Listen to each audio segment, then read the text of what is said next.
Sir. तो अभी birthday special pick कौन सी रहेगी सर? बर्थडे स्पेशल पिक है शिल्पा मेडिकेयर, और ये वो स्टॉक है जो हमने 1 जनवरी को इस साल न्यू ईयर पिक के तौर पे भी दिया था।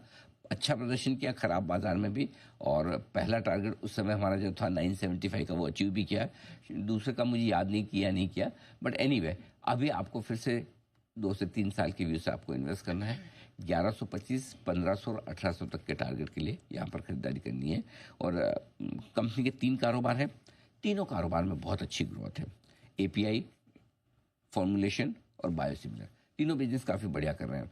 बायोसिमिलर कारोबार में कुछ बड़े डेवलपमेंट की उम्मीद मार्केट लेकर चलता है। सबसे बढ़िया बात है कि उसको स्टॉक में प्राइसिंग नहीं किया गया। इनमें कैसा है कि बायोसिमिलर में आपका कोई मॉलिक्यूल सक्सेसफुल हो गया तो हो गया तो अडॉप्शन आप पैसा मिलता नहीं हुआ तो कोई बात नहीं, R&D का आपने पैसा खर्च किया। तो इसलिए कभी भी जब रिसर्च रिपोर्ट बनेगी तो उसको कभी काउंट नहीं किया जाता। अच्छा। अगर एक आध भी जो संभावना है, अभी इन्होंने एक विदेशी कंपनी के साथ करार भी किया है तो एक इस बायोसिमिलर के लिए, तो अगर वैसा कोई बड़ा डेवलपमेंट हो जाता तो वो एक एडिशनल पिक होगा। दूसरा, कुछ नई क्षमता आई है इनके CDMO बिजनेस से, उससे API बिजनेस और तेजी से बढ़ेगा, एक्सपांशन का फायदा मिलेगा। फॉर्मुलेशन बिजनेस फर्स्ट क्लास चल रहा है, 4-5% की स्टेबल ग्रोथ जो इनको मिलती है वो मिली है।